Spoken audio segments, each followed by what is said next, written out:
what does it really mean to call yourself a Christian? For many, the term might conjure images of church pews, hymns, and Sunday sermons. But being a Christian is far more than a title or a ritual.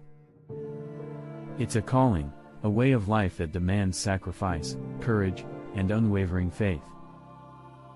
Today, we're going to unpack the real price of being a Christian and explore why, despite the cost, countless believers throughout history have found it to be worth everything. Jesus himself never sugarcoated what it means to follow him. In Luke 9:23, he said, "Whoever wants to be my disciple must deny themselves and take up their cross daily and follow me." A cross.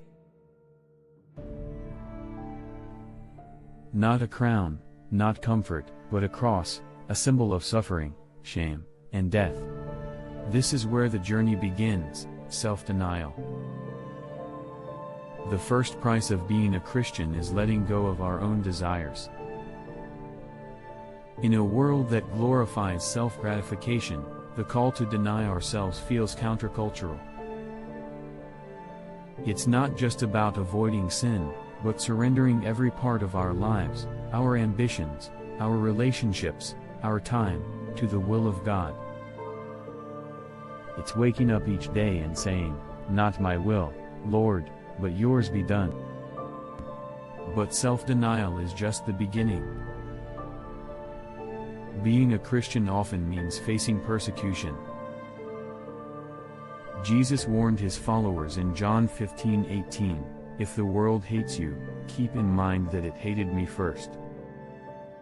From the earliest days of the church, believers have endured mockery, imprisonment, and even death for their faith. Today, persecution may look different depending on where you live. For some, it's the loss of a job or estrangement from family. For others, it's threats of violence or imprisonment. The details vary, but the reality remains the same: following Jesus often comes at a steep cost.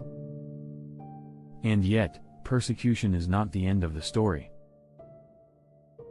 Scripture reminds us in Matthew 5:11-12, "Blessed are you when people insult you, persecute you and falsely say all kinds of evil against you because of me. Rejoice and be glad, because great is your reward in heaven." The price of persecution comes with the promise of eternal reward. It's a reminder that this world is not our home. Every insult, every hardship endured for Christ is a deposit into the treasure we'll receive in heaven. Another cost of being a Christian is the call to love unconditionally, even when it's hard. Jesus commands us to love our enemies, pray for those who persecute us, and forgive endlessly. This kind of love is costly because it asks us to let go of pride, bitterness, and the need for revenge. It's a love that mirrors Christ's own sacrificial love for us, a love that went to the cross. Perhaps the most difficult price is the call to trust God completely, even in the face of uncertainty. As Christians, we are not promised an easy life. Illness, financial struggles, and loss affect believers just as much as anyone else. But in the midst of these trials, we are called to walk by faith, not by sight. We are called to believe that God is working all things together for good, even when we can't see it. So, why do it? Why pay this price? Because the reward is infinitely greater than the cost. In Matthew 16:25, Jesus tells us, "For whoever wants to save their life will lose it, but whoever loses their life for me will find it." The world may offer temporary pleasures, but Christ offers eternal joy. The price of being a Christian may be high, but the rewards, peace that surpasses understanding, a purpose that transcends this life, and the promise of eternity with God, are priceless. And let's not forget, we don't pay this price alone. Jesus promised in Matthew 28:20, "And surely I am with you always, to the very end of the age." Through every trial, every sacrifice, and every moment of doubt, He walks beside us. His grace sustains us, His Spirit empowers us, and His love surrounds us. Ultimately, the price of being a Christian is not about what we give up, but about what we gain.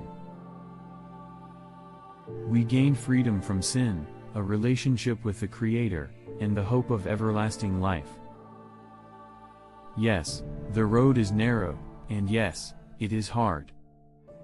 But as the Apostle Paul wrote in Romans 8:18, "I consider that our present sufferings are not worth comparing with the glory that will be revealed in us." The question is not whether the price is high. The question is, are you willing to pay it? Because when you do, you'll discover that the life Christ offers is worth far more than anything you leave behind. If this message resonates with you, take a moment today to reflect on the price you are willing to pay to follow Jesus. Pray for strength, courage, and faith to walk the narrow path. And remember, you're not walking it alone. Jesus has already gone before you, and He will guide you every step of the way.